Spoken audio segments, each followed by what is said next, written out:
Este lo voy a colocar por aquí, que no se Habré caiga. estado dormindo mientras os outros sofriam. Estarei dormindo em este momento. Que direi amanhã quando creia despertado deste dia? Que he esperado a Godot em este lugar com meu amigo Estragão hasta la caída de la noite?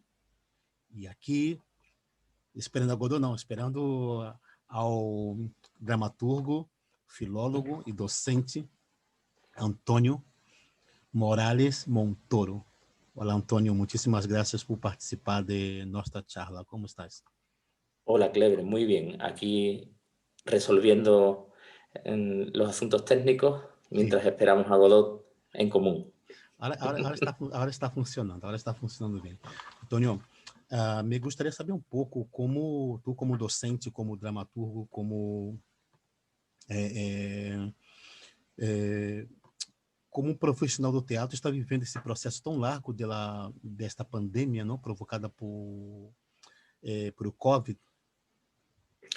Sí, bueno, como todos, ¿no? Al principio, los primeros días, hubo que aclimatar un poco el cuerpo a este estado de alarma. Como tú bien has dicho, no solo la escritura, sino también la docencia, ¿no? Ha sido un periodo en el que la docencia se nos ha hecho muy ardua. Pero bueno, ahí hemos estado, ¿no? Y nos hemos salvado un curso, ahora estamos ya, parece que no, pero el tiempo avanza, incluso en pandemia ya estamos en otro curso académico. Y bueno, es un periodo en el que a mí me ha ayudado mucho la lectura, ¿no? La lectura, como siempre, la lectura de la filosofía.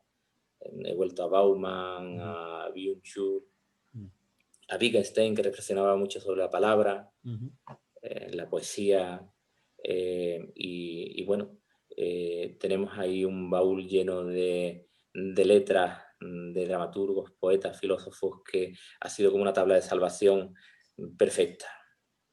Ahora estás en Sevilla, ahora. Bueno, estoy en Morón de la Frontera. Soy de Morando Morón da de la Fronteira. Frontera, un pueblo de la provincia de Sevilla. Sí. Perfeito, perfeitamente. Hablamos un poco sobre tus trabajos. Vale, hablamos un poco sobre mis trabajos. ¿Cómo Sí. quieres que lo hagamos? En orden, por ejemplo, podríamos comenzar hablando de algunos proyectos que han surgido en pandemia, ¿no? Los últimos, Sim, si te sim, parece, ¿no? seria muito interessante e pertinente, porque Mm, muitíssima gente que conhecemos que durante a pandemia não han conseguido ler, não han conseguido escrever, não han mm, conseguido criar, não? E sí. seria muito pertinente poder falar sobre a criação, desenvolver um processo de criação dentro Mm. da pandemia.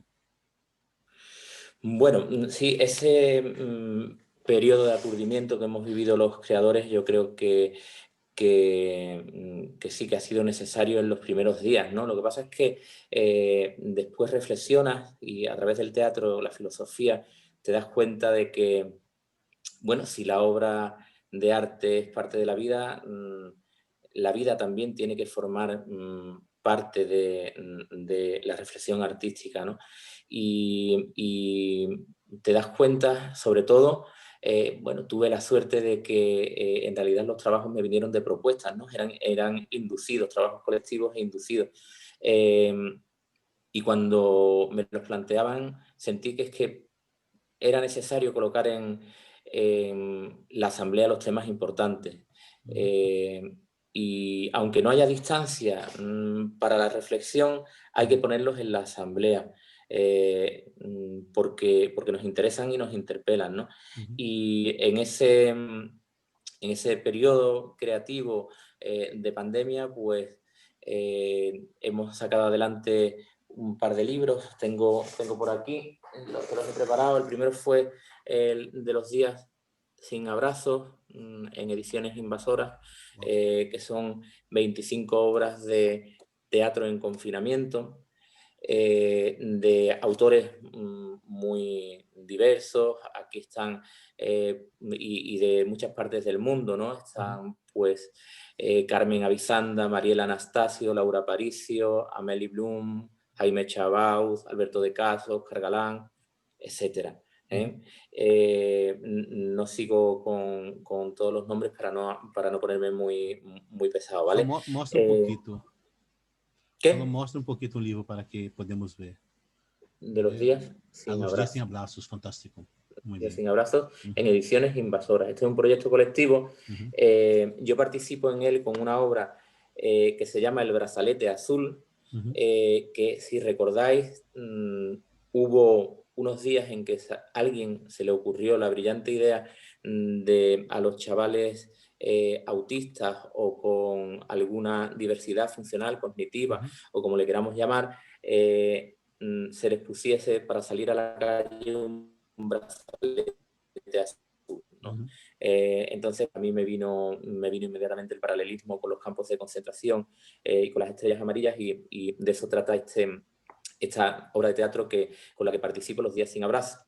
Y después de Los días sin abrazos vino otro proyecto colectivo que debo tener por aquí, otro proyecto colectivo también de invasoras que se llama Xenofobia. Xenofobia está aquí. Perfeito. Xenofobia es un término que acuña Julio Fernández, el director de la colección, y también uno de los dramaturgos que participa en el volumen, junto a Pilar Zapata, Jerónimo López Mozo, Paloma Pedrero, Guillermo Heras, etcétera, ¿no? Un largo etcétera. Y xenofobia es un término que intenta describir el odio que esta sociedad le tiene a lo viejo, ¿no? Y creo que es un ejemplo de una dramaturgia anticapitalista que coloca el punto de vista en esas personas a las que tan mal ha tratado la pandemia, y que en algunos momentos incluso podemos decir que han sido abandonadas como juguetes viejos en residencias y en hospitales. Por eso digo, volviendo al hilo de la conversación, pues es cierto que el problema de escribir sin distancia puede producir textos con una ilusión, con una distorsión óptica, pero no menos cierto es que siempre se ha hecho la crónica literaria de lo contemporáneo, ¿no? Y que, bueno, ya había filósofos que decían que debatían sobre la contemporaneidad, como Agamben, como Roland Barthes mismo, que decía que lo contemporáneo es lo inesperado y escribía sobre ello, ¿no? Y en este caso, pues, la pandemia puede tener esa, digamos, se la puede tildar de contemporánea en cuanto inesperada, y por lo tanto raíz de un conflicto que estamos viviendo, que continuamos viviendo, y por lo tanto también razón poética y razón teatral, ¿no? Antônio, tu comentava sobre essa xenofobia e sobre o berro. Isso não é podido deixar de perguntar se o teatro não existe uma xenofobia, uma fobia a los berros. Não vivemos, tu colocava sobre o capital, não vivemos uma ditadura onde todos os criadores, todos os dramaturgos têm que serem muito jovens, que é contraditório com esta carreira, porque essa carreira é uma carreira de fundo, é uma carreira que exige construir uma trajetória, e quanto mais experiência tens, mais o seu trabalho pode ser grandioso, pode ser mais amplo, mais profundo. Sí. E tu incluso colocou alguns nomes de alguns dramaturgos que têm uma ideia dentro dessa sociedade que da pandemia, que são de risco, não? O teatro também sofre entre os vários pecados do teatro, o teatro também sofre dessa fobia ao birro. Sí, y es, digamos que una paradoja enorme, ¿no? Porque estamos hablando del arte viejo, del arte más viejo, ¿no? Que es el teatro. Además, también estamos hablando para los místicos, la única novedad posible a mí me interesan mucho los místicos y me interesa mucho la literatura del siglo de oro. Y para los místicos lo único nuevo es la muerte, ¿no? Es decir, que seguimos estando dentro de la paradoja, porque si hablamos bueno, lo que tú me traías a colación es que tanto en el teatro como en las artes en general, escénicas, que tienen que ver muchas veces, las que algunas veces no siempre se hace preponderar la imagen, lo nuevo está por encima de lo bueno, ¿no? Y aunque lo bueno sea subjetivo, pero es que lo nuevo también, es subjetivo, porque la novedad radica muchas veces en valores que tienen que ver con la sabiduría, con la belleza de lo que ha echado raíces, y todo ello es asunto poético y asunto artístico. Y creo que bueno, ahora mismo el panorama actual de la dramaturgia en España es cierto que tiene muchos valores potentes, de gente joven, pero no menos cierto es que gracias a la labor editorial de otros que están resistiendo como auténticos jabatos, que son, bueno, los editores, ¿no? El espectro es amplio, hay mucho dramaturgo joven que a mí me parece que tienen un talento extraordinario, pero también está editando y montando gente con una trayectoria que nos sigue asombrando. Te hablo, por ejemplo, voy a decir dos nombres, ¿no? Para no andar haciendo retaílas. Por ejemplo, dos personas que están en estos volúmenes, Paloma Pedrero y Jerónimo López Mozo, ¿no? En cuyo espejo nos seguimos mirando, ¿no? Los más jóvenes y los que no somos tan jóvenes. Pero sí es cierto, volviendo a tu pregunta, que ese odio a lo senil, ese miedo a lo viejo, está en el arte teatral y en la cultura en general. Yo lo percibo. Y también está muy vinculado a las redes sociales. Está muy vinculado a las redes sociales. Eh, bueno, están llenas de personas que en su ejercicio de la libertad creadora, pues escriben y escriben y tienen eco, ¿no? Entonces no proliferan más que nunca el arte efímero, pero no solo efímero, sino también sin ancla, un arte que yo creo que está condenado a otra calidad de fugacidad que no es la de las artes escénicas y que no es la de la buena poesía. Estamos locos, ¿no? Eso quisiéramos, estar locos, de verdad. Entre los trabajos que tú fue desarrollando durante la pandemia, tú has escrito una obra, si no me equivoco, que es un homenaje, ¿no? Un texto. En la pandemia, un texto que es un homenaje. Bueno, quizás te refieras al texto que se incluye en Xenofobia, que se llama El Jilguero, y es un texto, bueno, dentro de mi dramaturgia, de mi última dramaturgia, hay dos temas a los que acudo con frecuencia, que son las migraciones y la memoria. Y aquí hay una obra que se llama El Jilguero, que está dedicada a Juan López García y a los que buscan. Quizás te refirieras a esta, Clever, y esta está dedicada, es una ficción histórica, por utilizar una terminología así que pueda acercarnos al género, que nos habla de una persona que existió, un hombre de Pruna, un pueblo vecino de aquí, Juan López García, que fue, por sus ideas, fue llevado a prisión y que su familia ha estado buscando hasta hace poco. A mí me contó la historia su bisnieto, que es el director de Almazara Teatro, Alonso Amaya, y bueno, ya apareció su última...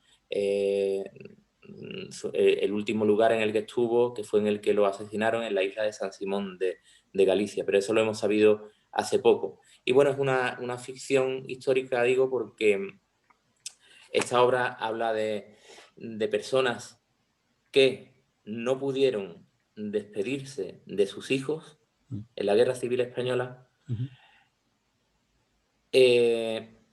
no pudieron despedirse de sus padres, perdón, me he equivocado, en la Guerra Civil Española, y que ahora ellos mismos han vivido el drama de no poder despedirse de sus hijos. En una historia trágica, capicúa, que a mí me parecía verdaderamente trágica, ¿no? Intento contar la historia desde la emoción, incluso yo diría que desde la ternura, pero la historia es la que es, ¿no?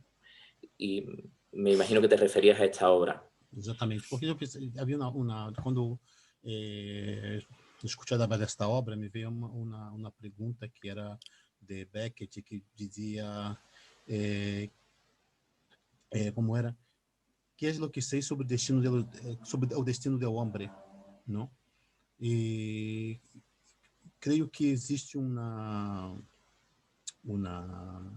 necessidade de fazer memória histórica, mas também sinto que uma parte da sociedade tem uma certa mania que quando entramos em um âmbito da literatura que conta a história da memória histórica, ou é o teatro quando conta alguma representação ou significação sobre a memória histórica, existe um grupo de pessoas que com um discurso como já hemos visto muitas obras sobre memória histórica, não? E tenho a sensação que não. Outro dia, foi a mês de julho, falando com Dubat, que acaba de sacar uma trilogia sobre a Guerra das Maldivas, não, na trilogia, e ele comentava a necessidade de fazer memória histórica porque a geração de seu padre tinha vergonha que é o grande dramaturgo, docente, um grande pensador de teatro argentino, Jorge Dubat, e seu filho, não? E Ricardo Dubat ha sacado essa trilogia sobre a Guerra das Maldivas, ou Malvinas, não? Guerra das Malvinas, e porque a geração anterior a ele tinham vergonha de contar as histórias da guerra. Não havia uma vergonha, havia um tabu, mas uma guerra que foi perdida, não? Então, por isso pensava nesta frase que é o que sei sobre o destino do homem, não? Podia dizer mais coisas sobre Rábanos, por exemplo, ¿no? Pero, que é a frase de Brecht, não? Sí, una frase que creo que es muy oportuna, y sí es cierto que existe esa corriente, ¿no? de dramaturgos que piensan que el tema de la memoria está agostado, ¿no? Pero escribir es un acto de libertad, escribir es un acto de libertad. Y bueno, nadie, creo yo, que en un uso sano de la razón puede imponer una temática a una persona que está ejerciendo también su libre derecho a abordar los temas que quieran. Además, hay palabras que se usan como dardos y son muy peligrosas, agresivas y no tienen detrás una carga intelectual profunda. Hay una palabra que a mí muchas veces me suena así, pero ¿qué están diciendo? ¿Qué es el buenismo, ¿no? Es decir, cuando tú escribes sobre las migraciones o escribes sobre las memorias, siempre hay una corriente de personas que, no, esto es literatura buenista. Bueno, vamos a ver, vamos por partes. Aquí hay una opción como autoría a ejercer la libertad para, entre todos los temas tan amplios que tenemos en el mundo, decidir libremente qué temas tratas, ¿no? Y hay personas a las que nos interpelan unos temas más que otros y que por razón no solo poética, sino que por razón política decidimos afrontarlo.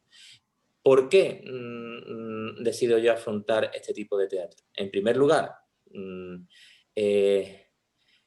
es cierto que en las presentaciones de mis obras, de mis libros y de mis puestas en escena, puedo tener un discurso claro, pero ese discurso político claro, mío como persona, muchas veces puede estar en algún personaje o puede no estarlo. Es decir, que tenemos que tener mucho cuidado. Lo que sí a mí me parece, el teatro que a mí me fascina, yo diría que casi todos los teatros, aunque me aleje del sentido crítico que tenemos que tener, pero todas las poéticas, quiero decir. Pero hay una que ahora mismo me fascina por encima de todas, y es esa que se pone justo frente del poder, porque quiere viviseccionarlo, porque quiere analizar las causas de sus patologías, y porque no es que rehuya, pero que muchas veces, pues digamos que en la balanza de la ética elige no estar en los circuitos patrocinados, eligiendo ciertas temáticas. No es fácil elegir ciertas temáticas, todos lo sabemos, que hay teatros que no vas a pisar nunca hablando de las migraciones y que no vas a pisar nunca posicionándote en contra de los fundamentos de poder, en contra de la religión, en contra de lo militar. Pero bueno, es un teatro que, bajo mi punto de vista, es practicable. Yo lo practico, no es el único que practico, pero considero que hay que estar. Hay unas palabras que yo tengo aquí anotadas siempre y que utilizo como lema cuando comienzo una obra y que dicen que siempre la enfermedad y la diferencia son consideradas enfermizas por quienes nacen y mueren en la auténtica enfermedad, la de la vulgaridad, la corrupción, etc. Y esa gente que está enferma de culpa muchas veces, porque tenemos que decir que las cunetas están llenas de cuerpos asesinados, de personas asesinadas, cuyos nombres todavía no conocemos, y que el teatro es una herida abierta para catalizar ciertos temas, para catalizar, para cauterizar viejas heridas. Y siempre, por supuesto, tratando los temas que se abordan en las obras desde un territorio poético. Yo no entiendo una obra, yo puedo entender una obra teatral sin acción, sin conflicto, pero no llego a entenderla si no hay en ella algo que tenga que ver con la palabra, que tenga que ver con un territorio poético que me llame. Creo que ahí puede ser que mi formación como filólogo tenga mucho que ver, pero busco siempre en la autoría que la palabra se me quede en la piel. Y mis dramaturgos de cabecera normalmente escriben también poesía. Volvemos a la palabra. La palabra es todo lo que lo tenemos. Lo que no se nombra no existe, ¿no? La palabra es todo lo que tenemos. Sí, la palabra, como te decía, en la concepción de Wittgenstein, lo que no se nombra no existe, ¿no? Uhum. Y yo soy mucho de esa, de tensar el arco de las posibilidades hasta encontrar la palabra que se acerque a esa concepción de lo poético que yo tengo, porque, bueno, desde la tradición, en la tradición del teatro español siempre ha estado unido a grandes poetas, ¿no? Baste nombrar a los autores del Siglo de Oro, baste nombrar a Lope de Vega, o baste nombrar a Federico García Lorca, o baste nombrar a Conejero, o baste nombrar a Angélica Lidl.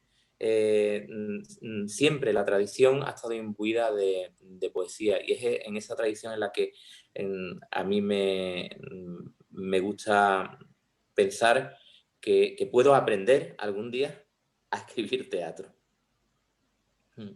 Mudou sobre a palavra Beckett tinha uma reflexão que dizia sobre a palavra que cada palavra é como uma innecessária mancha em el silêncio e na nada. Por isso que perguntava se a palavra é tudo o que temos, ¿no? Sí, sí, la palabra es todo lo que tenemos, la palabra dicha, la tradición oral, la palabra en escena, la palabra escrita, y sin olvidar siempre que, lo decía esto también un poeta, José Ángel Valente, que escribir no es un hacer, que escribir es un estar, ¿no? Yo creo que los autores y nuestras creaciones, como decía el poeta Valente, los autores mantenemos con nuestra obra una relación copulativa, porque yo creo que uno es escritor y uno busca la palabra no solo cuando la practica, no solo cuando habla o fundamentalmente cuando escribe, sino también cuando uno es el otro, cuando uno es el público, está escribiendo. A mí eso me parece fundamental. Uno escribe teatro cuando es público. Uno escribe teatro o escribe poesía cuando va en el metro. Uno escribe cuando late junto a los problemas que lo asolan día a día. Y a mí esa idea me parece muy importante. Yo pienso que la mayoría de los escritores que he conocido y que me han impactado cuando los he conocido en persona, me he dado cuenta de eso que decía Valente, que estaban escribiendo aunque se estuvieran tomando un café, porque escribir no es un hacer, sino que es un estar, ¿no? Y en ese estar la palabra cobra una relevancia inaudita. Y me viene ahora, hablando de esto, también me viene a la mente una frase que le escribí, que creo que está relacionada, está vinculada a esto que hemos dicho, también una frase del principio de la pandemia que dijo Augusto Boal, y dijo que en cualquier lugar se puede hacer teatro, incluso en los teatros, ¿no? Y en Sí, esa estamos ahora. Fue mi profesor. Sí, ¿no? Sí, sí, Qué sí, bien, lo qué conocí privilegio. sí, fui aluno dele com 17 anos. Mm. Tinha essa ideia de que qualquer lugar é teatro, não? E que o cidadão é um ator em potencial. Isso é Sí. muito, tinha reflexões muito interessantes. Qual é a tua ideia de teatro? Não? Tu estava comentando sobre a palavra, citou alguns autores e qual é a tua ideia de teatro? Não? ¿Qué te mueve, no? Bueno, más o menos he apuntado algo, pero si quieres redundo un poquito en la idea. Yo pienso que mi obra está muy vinculada a mis maestros, sinceramente a mis maestros y a la filología, a mis maestros y a la filología. De hecho, mi última obra, la última obra que se va a editar, que se edita, que se presenta, creo, si todo va bien, el 8 de enero en el Salón del Libro Teatral en Madrid, que es la Tragicomedia de los Arcanos, está dedicada a mis maestros que me dieron clase de lengua y literatura en la universidad y en el instituto.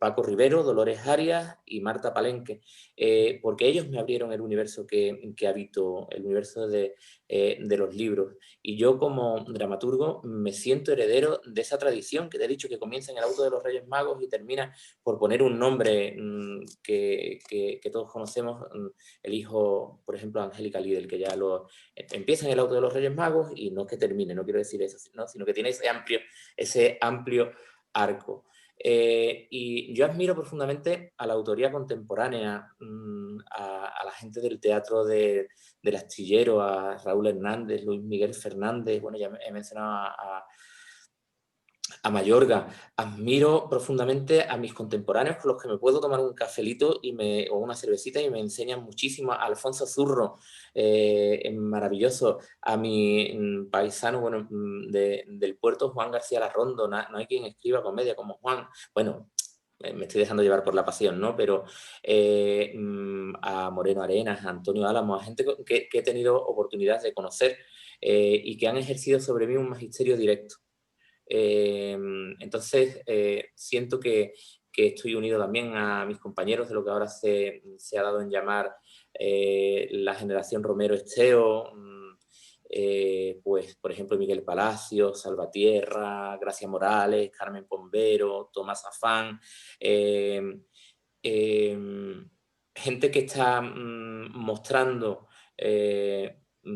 su dramaturgia gracias a la labor inconmensurable, como he dicho, porque ahora mismo todos, en la época en la que estamos, tenemos que hacer una apuesta por la edición de teatro, porque es una forma de acercarnos, de mantener la llama, Por supuesto, tenemos que hacer la apuesta por verlo en escena, pero ediciones como Invasoras, Irreverentes, Antígona, Primer Acto, La Uña Rota, están haciendo una labor por la difusión de la cultura teatral maravillosa y dan fe de una algarabía dramática en España ahora mismo fascinante.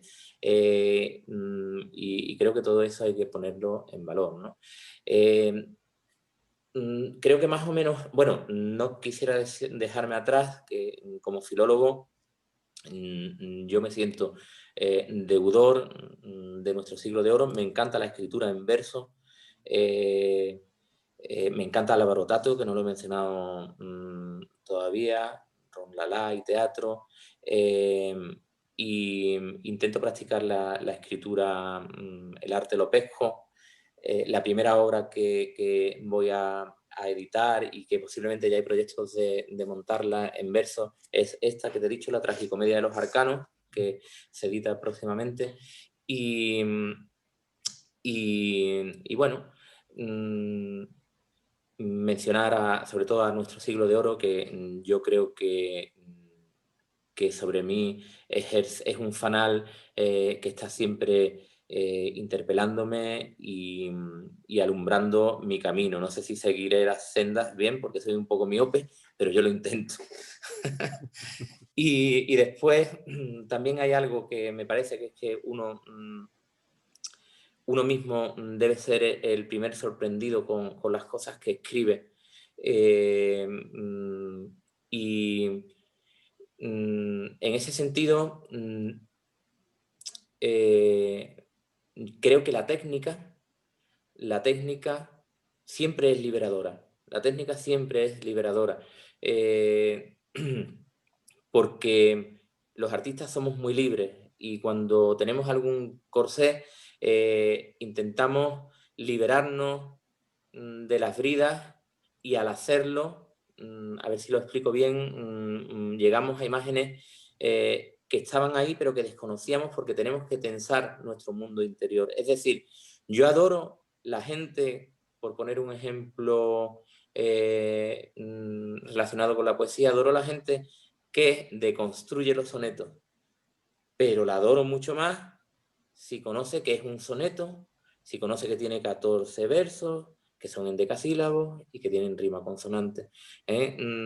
Deconstruirlo por deconstruirlo, no. Deconstruirlo por deconstruirlo, no. Y también había un autor que era Perec, ¿no? También de Ulipo, que también me fascina su obra, y que decía que el poeta que escribe una tragedia sometiéndose a las reglas que conoce, es más libre que aquel que escribe una tragedia sometiéndose a reglas que ignora.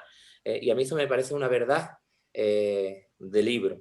Entonces, creo que la técnica hay que conocerla, porque más que encorsetarte, colabora en la desautomatización de las conexiones habituales que hace nuestra mente, ¿no? Que muchas veces la tenemos anquilosada. Y hay dramaturgos a los que sigo y con los que he tenido la suerte de formarme, como Sanchís Sinisterra, que quizás de él tomo esta idea, ¿no? Tomo esta idea de su poética de la dramaturgia con pistola en la nuca, ¿no? Que te da unas coordenadas y a partir de ahí salen universos que estaban en ti pero que tú no lo sabías, ¿no? Si te dejas un poco llevar. Y ahí también me parece no solo inteligentísima, sino totalmente como un disparador de tramas, su manual, digo ya que estamos aquí porque a mí me ha interpelado mucho el de Prohibido escribir obras maestras, ¿no? La dramaturgia que él ejerce, cuyo magisterio ejerce desde el Nuevo Teatro Fronterizo, y la idea de cuando él explica la poética del claroscuro, ¿no? Entre la transparencia y la opacidad hay una amplia gama de translúcidos. Pues como me has preguntado por dónde va mi escritura, yo intento aferrarme a esa idea del maestro y intento muchas veces, si veo que la cosa se está poniendo farragosa, oscura, pues no me gusta. Si veo que todo está excesivamente claro, que los buenos son muy buenos y los malos, tampoco me gusta mucho, y intento evitar esa franja de lo translúcido, ¿no? Esa poética del claroscuro, ¿no? Tú comentabas sobre sus maestros, pero también esa pasión por la palabra, por la escritura, por la literatura, y tú, dentro de toda esta reflexión, colocaba la importância das editoras. E Sí. a primeira imagem que me ha venido foi Cidades Invisíveis, de Italo Calvino. Como se a literatura fora gran mar, oceano, com muitas islas. E quando se abre livro, não? Este mar te invita a conhecer outros mundos, outros universos. Isso é o que te move com o lado de la filología a escribir. Sí, yo creo que fue el viaje inverso, Clever. Yo creo que yo me decidí por la filología porque quería escribir. Es decir, la escritura me llevó a la filología, y no al revés, aunque bueno, es un camino de ida y vuelta que tiene muchas aristas. Sí. Cuando tenía edad de estudiar y cuando me decidí por estudiar, yo escribía, ya participaba en proyectos, en revistas como Cuarto Creciente, que ya ha cumplido ahora 35 años, como Cadáver Exquisito, bueno, una serie de revistas de aquí, de esta zona, de Morón. Y yo decidí, quizás por ese amor que le he tenido siempre a mis maestros, que me sentía muy inseguro siguiendo para adelante si no iba guiado por los profesionales, por los filólogos que me guiaron en mi vocación de ser escritor. Hemos mencionado antes a Álvaro Tato y le oí una vez decir que todas las compañías debieran tener un filólogo de guardia. No quiero que me contrate nadie, no lo estoy diciendo por hacer apología de los filólogos, ni mucho menos, sino porque me interesó mucho lo que dijo. Y pienso que es verdad por lo que hemos dicho antes. Quizás toda sea una exageración, pero un un asesor lingüístico cuando se hacen montajes, determinados montajes sobre todo que tienen que ver con nuestro siglo de oro, que tienen que ver con nuestro teatro renacentista, hacen falta porque se cometen muchas tropelías, también muchos aciertos. Entonces, mi camino fue el camino fue de, como yo quería ser escritor, decidí hacer filología porque me abría un universo enorme de probabilidades para tomar las herramientas que yo sabía que necesitaba, ¿no? Uma pergunta que me está dando volta: como foi, como se deu tu contato com o teatro? Como foi esta aproximação, esta relação? Sí, mira, pues mi contacto con el teatro fue muy temprano, porque yo pienso que mi primera relación, vínculo con el teatro es cuando yo escuchaba a mi abuela decirme romances, decirme romances. Yo creo que aquella es la primera imagen teatral que yo conservo y está vinculada a la palabra, ¿no? Esa flor nueva de romances viejos, que mi abuela se sabía de memoria que me recitaba y yo era un niño, ¿no? Está vinculada con el espectáculo, porque aquí el grupo Almazara, del que formo parte, tiene ya cerca de 35 años creo que son de existencia. Yo era muy joven cuando empezaba a hacer ayudas como dramaturgo en el grupo, hacía mis papeles como actor, mal actor, pero lo suficiente como para vivir el teatro desde dentro, hacer giras por los pueblos de aquí, de la provincia, no más lejos, y darme cuenta de que yo aquello lo quería en mi vida. Entonces, mis primeras experiencias teatrales han estado vinculadas a la poesía de tradición oral, concretamente por mi abuela, que se sabía todos los romances y todas las coplas del mundo y me las cantaba y me los contaba, y al grupo de teatro al que todavía pertenezco, al Masara Teatro, bueno, me dio la posibilidad de conocer a muchos autores que yo solo quizás no hubiese conocido, porque el director de teatro en aquel tiempo, ya tristemente fallecido, era mi amigo Isidoro Albarreal. Estaba suscrito a Primer Acto y en Primer Acto llegaban todas las novedades de autores españoles e hispanoamericanos y nos lo bebíamos siendo chavales, ¿no? Eh, bueno, están vinculadas a eso, están vinculadas también a autores que no son muy conocidos, pero que son enormes, como un paisano mío que es Alfonso Jiménez, muy reconocido aquí en Andalucía, ya también tristemente fallecido. Yo veía sus obras aquí y me fascinaban, ¿no? A Salvador Tábora, a La Cuadra, pues toda mi fascinación comienza más o menos por ese territorio que te acabo de describir y llega hasta hoy. Y llega hasta hoy viva y con ganas, con más ganas que nunca, diría yo.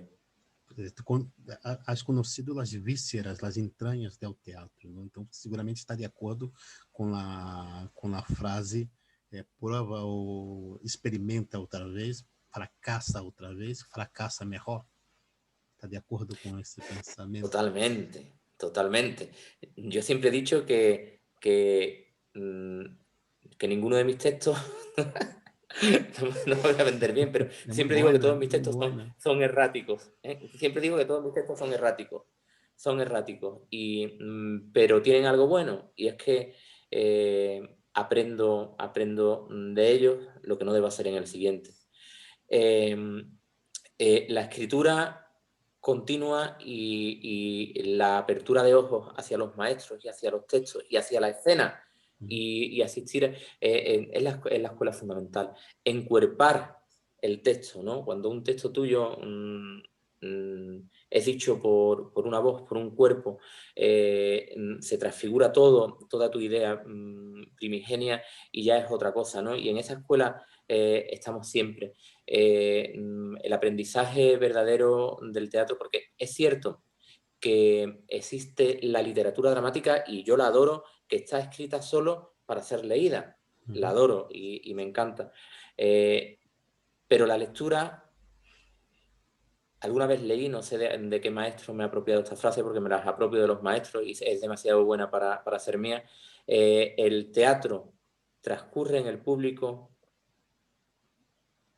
y la lectura en el lector. Y esa diferencia, los que hacemos literatura dramática, la tenemos que tener clara para ejercer la libertad de escribir para la escena o escribir para un lector, o hacer el ejercicio de equilibrar la balanza, que es donde yo intento llegar siempre, y espero algún día, aunque sea en una obra mínima, poder conseguirlo. Escribir una pieza buena para la escena y buena para la lectura, en la que el territorio poético se equilibre con lo escénico, y algún día la vea y diga, mira, pues llegar hasta aquí ha merecido la pena, aunque solo sean 2 minutos, porque ahí están los verdaderos genios. Los verdaderos genios son los que hacen eso. Y genios, no hay tantos como escritores. Genios no hay tantos como escritores. Uno tiene que desarrollar la admiración también por todo aquello que aspira a ser, aunque no sea. Y yo la desarrollo. Y he mencionado a todos mis maestros que considero genios, pero también podría mencionar a muchos más dramaturgos, dramaturgas, estudiantes que con su escritura ejercen magisterio, tanto porque uno ve lo que quiere ver como porque ve lo que no quiere ver. Teria uma pergunta bastante séria e profunda. Se agora mesmo te encontrasse com um extraterrestre, qual seria tuas palavras? Que diria sobre o ano de 2020? Que diria a um extraterrestre sobre este ano de 2020? Bueno, pues sobre el año 2020 a un extraterrestre le diría que a ver si tenía algún artefacto para que nos enseñara a verlo, ¿no? Me estoy acordando al hacerme esa pregunta, me ha venido no sé por qué, por esa extraña asociación de ideas, me ha venido una frase de 100 años de soledad, de Gabriel García Márquez. Cuando estaba trabajando con el astrolabio, el protagonista, Buendía, me parece que era el que estaba trabajando y el que la decía, pero no puedo decirlo seguro porque hace muchos años que la leí. Lo que sí recuerdo es la frase que decía, la Tierra es redonda como una naranja. Y claro, esa frase sacada de contexto no dice nada, porque todos sabemos que la Tierra es redonda como una naranja. Pero lo que pasa es que los habitantes de Macondo no lo sabían. No lo sabían. Entonces, yo creo que le diría algo parecido. Le diría, la Tierra está viviendo una pandemia, pero parecemos los habitantes de Macondo. Parece que todavía no nos estamos enterando, aunque la Tierra sea redonda como una naranja. Y sin frivolizar, porque que no nos estamos enterando, lo digo que no se está enterando el sistema, lo digo que no se está enterando gran parte del sistema y de la sociedad de consumo. Si hay mucha gente que se está enterando, se está generando mucha pobreza, se está generando mucha muerte en nuestro entorno. Entonces, le diría al extraterrestre que si tiene algún artilugio para que nos enseñe a comprender que todo lo que está sucediendo no está sucediendo en pantallas, por más que la vuelta a esta normalidad, entre comillas, haya sido la vuelta a las pantallas. Le diría que cómo nos puede ayudar a entender eso, ¿no? Yo creo que ahora mismo estamos mediatizando el drama a través de las pantallas, ¿no? Y en esta modernidad líquida que oscila tanto, de las que nos hablaba Bauman, encendiendo las pantallas estamos apagando el mundo. Y debemos hacer algo por evitarlo. Desde el teatro, desde la creatividad, nos sentimos interpelados por el drama y tenemos que hacer algo por descubrir cuál puede ser la ayuda de ese extraterrestre. Y nada, en esa línea iría mi charla con él. Si no lo he aburrido antes y ha cogido el ovni y se ha ido para otro lado. Sí, sí, para não dizer que não também hablamos de flores, poderia recitar algum pequeno poema de Federico García Lorca, como Andaluz? Si podría decir algún poema de A mim me encanta Federico. Castelas e las Cassidas, me encanta. Sí. Tenho a obra completa dele aqui, uma das coisas que me encanta, me gusta toda sua obra, sua poesia, seu teatro, pero me ha encantado, tão interessante, tão difícil de interpretar. Sí. Pues mira, a mí Federico García Lorca me enloquece todo lo que hace, ¿no? Pero lo primero que se me ha venido a la cabeza cuando tú me has preguntado es la Oda a Walt Whitman de Poeta en Nueva York. Y algunos versos, no me las sé de memoria, pero decía, y tu viejo Walt Whitman duerme a orillas del Hudson, con tu vientre, no recuerdo bien, como un otoño de cenizas. No recuerdo, pero es la primera que se me ha venido. Poeta en Nueva York. La de Poeta en Nueva York es el primer libro que se me ha venido. Y bueno, tiene mucho que ver el libro de Poeta en Nueva York con el miedo al otro, el miedo al diferente, que está tan instaurado en nuestra sociedad, ¿no? Y que en cierta manera marca también mi teatro, ¿no? Marca mi teatro, marca la última tetralogía que he escrito, que se llama la Tetralogía de las Fronteras. Se abre con una obra que se llama La Ciénaga, que es una mezcla de drama familiar y político, que tiene como trasfondo la reflexión sobre el concepto de ciudadanía. Y bueno, y que habla de esa gran fosa común en la que hemos convertido el Mediterráneo.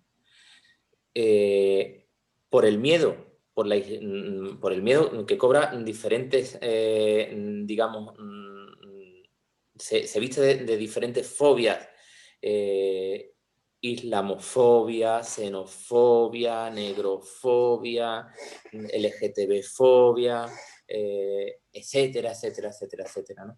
Y bueno, digamos que la tetralogía de las fronteras aborda esa temática, ¿no? No encuentra, ya te adelanto que no encuentra ninguna respuesta, que es una dramaturgia que se fundamenta en un cúmulo de preguntas que no encuentran respuestas, pero que a mí particularmente sí me han ayudado a ponerme en el lugar, esa cosa tan bonita que hace el teatro para el que lo ve, para el que lo practica, para el que lo escribe, que es el ejercicio de empatía, de poder colocarte en el lugar del otro, ¿no? Me han pasado cosas muy bonitas con esta tetralogía que te cuento. Por ejemplo, la tetralogía está formada por 4 obras, que son La Ciénaga, de la que te acabo de hablar, que fue la primera que llevamos a escena. Después vino La Milonga del Destierro y Los Días Azules, que la Ciénaga era un drama más simbólico, en el que yo intentaba un alejamiento porque el drama no encontraba la forma de acercarlo a mí, y me alejaba a través de los símbolos, y practicaba esa poética. Y después escribí La Milonga del Destierro y Los Días Azules, intentando hacer un ejercicio contrario, contando la vida del poeta Antonio Machado, sus últimos días en la más absoluta de las pobrezas, intentando un juego de espejos, ¿no? En el que pues la vida de del poeta nos sirviese para reflexionar, espejara la vida de cualquier trasterrado actual, contemporáneo, ¿no? Y en todas las obras me han sucedido cosas que recuerdo y que sé que no voy a olvidar en mi vida. Con la Milonga del Destierro, pues sucedió que hicimos una función para un colectivo de Sevilla que se llama el colectivo Veracá, que intenta dar alojamiento a los chavales migrantes cuando son expulsados de los centros de acogida porque cumplen la mayoría de edad. Y bueno, y fuimos al Teatro Viento Sur de Triana a hacer la función con Almazara Teatro, y de pronto, en la última fila del teatro, miré para atrás y estaba llena, de chavales negros, trasterrados, mirando atentamente la vida de Antonio Machado que transcurría sobre el escenario, ¿no? Y ese es un momento que no voy a olvidar nunca, ¿no? Porque se me quedó esa imagen, es quizás una de las cosas más potentes que me ha pasado en un teatro. Y después, por hablar de las otras obras de la tetralogía, que me dijiste que hablar un poco de mi obra, pues la siguiente es Epifanía de la Marabunta, después de la Milonga, de contar la vida de Antonio Machado.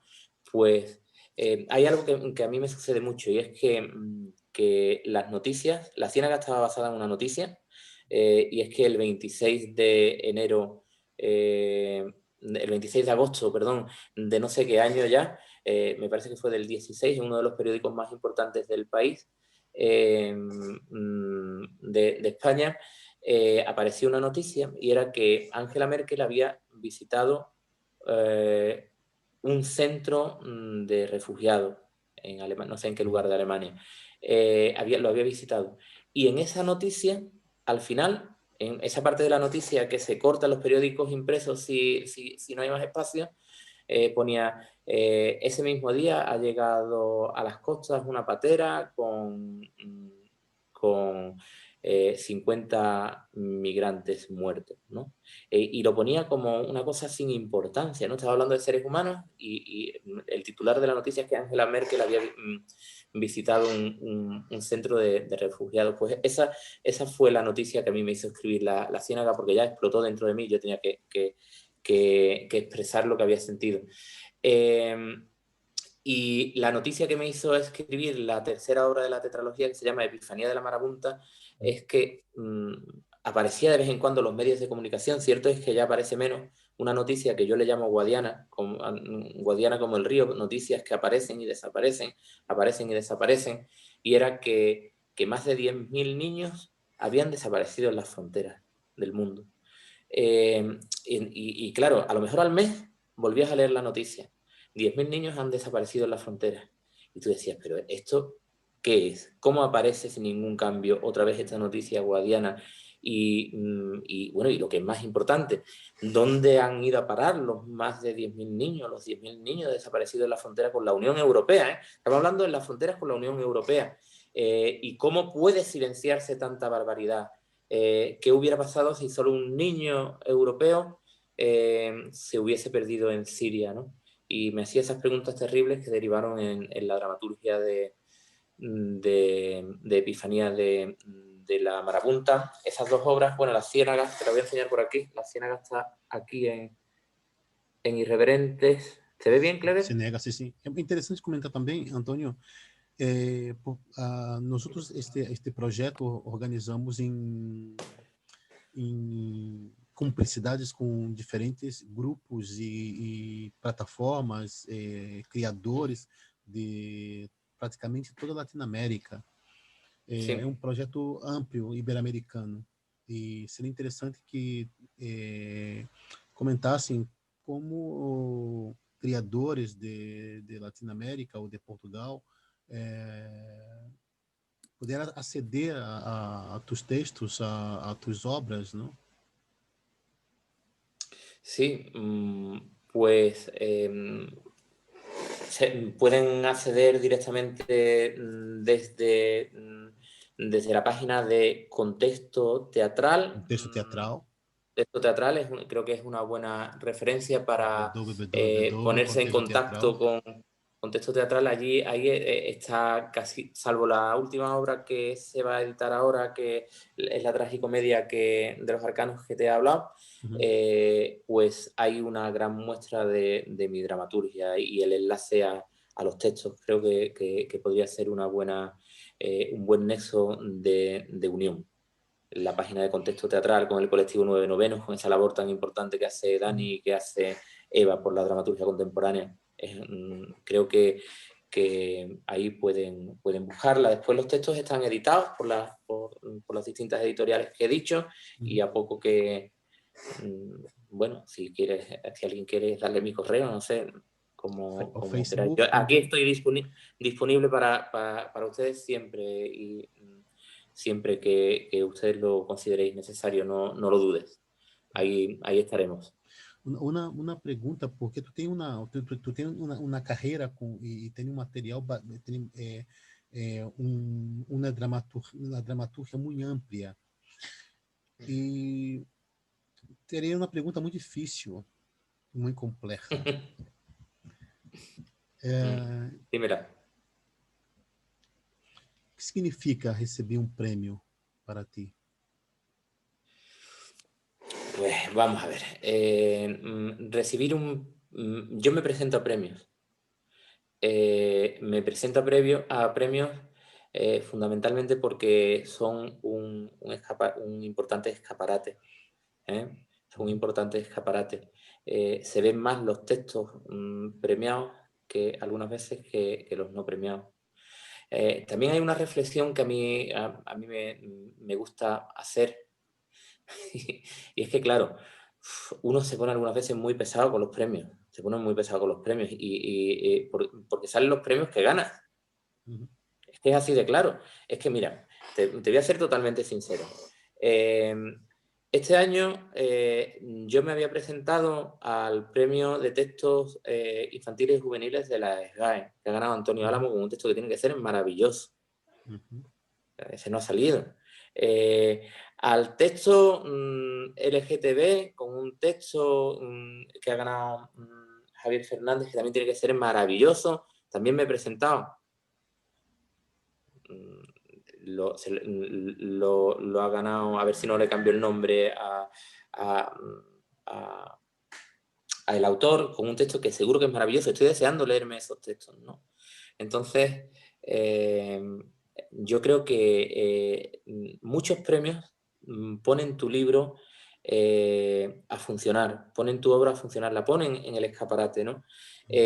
Por supuesto que pienso que la mejor dramaturgia española no tiene que estar premiada, española, hispanoamericana, la mejor dramaturgia del mundo no tiene por qué estar premiada, porque es que hay muchos autores contemporáneos que no participan en esto, que algunas veces sí es un circo de los premios. Pero bueno, a mí me ha abierto algunas veces, incluso no ganando premios, me ha abierto la puerta de la edición, porque los editores han dicho, mira, estabas ahí entre los finalistas, si quieres, editamos el libro. No es fácil editar una obra de teatro, tú lo sabes, no es fácil editarla. Y en ese sentido, pues, participo de los premios. Creo que hay premios muy limpios, hay otros que quizás no lo sean tanto, pero bueno, creo que cada cual debe ejercer la libertad de presentar, siempre sabiendo que para que te den un premio se tienen que dar muchas, se tienen que alinear muchos planetas. ¿No? Y bueno, y hay veces que los planetas se alinean mirando hacia ti, y otras veces se alinean mirando a otra persona que no merece tanto como tú, o más que tú. Y por supuesto que no sean fuentes de frustración, porque los premios, lo que sí hay que tener claro es que no son una meta, sino que son una piedrecita más, un escaloncito más en el camino de un sueño. Por lo menos así lo es en mi caso, en el camino del sueño de ver esa obra en el cuerpo de unos intérpretes maravillosos, que ya aprovecho para decir que he hablado mucho de mi admiración por los autores y por las autoras, pero yo creo que mi admiración en el mismo grado, con la misma fuerza, va hacia los intérpretes, va hacia los intérpretes, porque a mí me parece un auténtico milagro cuando yo veo interpretaciones de estas que te transportan. Recuerdo una, ahora te voy a contar una, la última que yo vi, que me sacó de mi espacio y de mi tiempo. Bueno, que me sacó rotundamente, porque normalmente me sacan de mi espacio y de mi tiempo casi todas, porque hay actores y actrices maravillosos, pero recuerdo una vez milagrosa con el texto Incendios en el Teatro Principal de Palma de Mallorca, el momento en el que Nuria Espera hace el monólogo, que hubo un momento de magia en el que yo creo que todo el mundo cortó la respiración para aplaudir. En el mismo instante. No lo podré olvidar nunca, porque es que no había un regidor que nos dijera que aplaudiéramos, y simplemente esa mujer nos había transportado a un lugar donde solo es capaz de transportarte el arte y donde solo es capaz de transportarte una chamana como son los grandes actores, grandes chamanes como Nuria Esper, ¿no? Perdón si la digresión ha sido larga, pero Não, me parecía oportuna. eu não podia terminar esta charla sem fazer duas perguntas. Começarei por a primeira. Durante todo este processo que estamos vivendo da pandemia, bueno, nas praticamente 60 charlas ou 60 entrevistas que hicimos aqui, uma grande parte havia os criadores demonstravam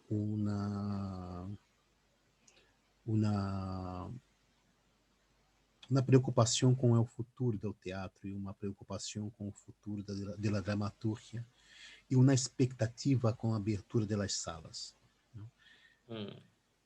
Tu a vivido esta expectativa, havia muitas histórias, alguns diziam que as próximas propostas de teatro seriam completamente diferentes, o fenômeno das escenificação pelas redes sociais haria um câmbio profundo em o teatro, sobreviveriam ao teatro aqueles criadores que são vocacionados. Quais foram tuas expectativas e que pensa do futuro do teatro depois da pandemia, claro? Claro, pues toda crisis en el arte se ha demostrado que tras las crisis algo nuevo renace. Y el teatro, desde aquel antiguo carro de Testis hasta ahora, lo ha demostrado mejor que nadie. Yo creo que esta fractura que se va a producir en el teatro, no, por supuesto, otra vez no vamos a intentar frivolizar, porque no vamos a decir que va a salir algo bueno, porque estamos viviendo una tragedia inmensa en las calles. Cualquiera que escuche decir que de esto va a salir algo bueno te puede acusar de frívolo, y con razón. Pero pienso que el teatro, como ha sobrevivido siempre, va a sobrevivir. ¿Por qué? Porque el teatro, como hemos citado antes al maestro, se puede hacer en todos los lados, incluso en el teatro. Y ahora quizás va a haber un periodo en el que el arte teatral viva más en otros espacios, busque más, no estoy hablando de espacios virtuales, estoy hablando de espacios reales. Porque creo que la convivio hay que restaurarla. Y sí, creo que tenemos que buscar vínculos políticos para restaurar los espacios públicos y convertirlos en espacios teatrales, donde podamos convivir en asamblea y disfrutar del teatro. Pienso que lo vamos a hacer. Estamos en una primera etapa de esta crisis en la que va a haber caminos que sean fallidos, por supuesto, pero que en algunos vamos a acertar. En algunos vamos a acertar. Se me viene a la mente, por ejemplo, en el periodo de crisis barroco, ¿no? Cuando dimos con el teatro neoclásico, la primera etapa tuvimos que pasar por el rococó, la última tuvimos que por el periodo prerromántico, y nacieron ahí autores en esa crisis que cultivaron un arte trascendente que ha llegado hasta ahora. Yo creo que ahora van a salir artistas que cultiven un arte trascendente, porque van a encontrar ese fuego prometeico en la verdad y en el arte, y por supuesto van a ser los mismos, no solo los mismos, se incorporarán otros, pero hay mucha gente apasionada del teatro que se ha encargado de mantener vivo el fuego durante, que se está encargando, porque parece que estoy hablando en pasado de la pandemia, de mantener vivo el fuego, y de aquí va a salir algo trascendente y algo fallido, van a salir las dos. Yo creo que los fallidos pueden andar del lado de que de pronto todo el mundo comience a pensar en escribir distopías, ¿no? Porque la estamos viviendo, ¿no? Creo, me aventuro a decirlo, ¿no? Porque estamos en una conversación. Creo que ahora mismo en ese posicionamiento desde el público es donde está la distopía real. Entonces yo creo que la escritura tiene que mirar un poco más allá. Lo que no sé es a dónde. Para finalizar esta charla, complicarei um pouco, vale? Vale. Dizem que a felicidade está nas pequenas coisas, nas pequeníssimas coisas, não? Durante esta pandemia, durante o confinamento, te ha surpreendido com, ao te despertar, algum tipo de talento, por exemplo, culinário? ¿Y quién no, Clever? ¿Y quién no? Bueno, pues Que aprendido su más que talento talento culinário, culinario, que aprendiste? Algum prato que ha más hecho? que talento culinario, he despertado un talento para comerme cualquier cosa, Clever, ya te lo digo. Hostia. Como Pero que? Como que? la nevera era territorio comanche en Cara, casa, y bueno, sí, las habilidades que he descubierto brillan por su ausencia. Brillan por su ausencia. Ya era comilón.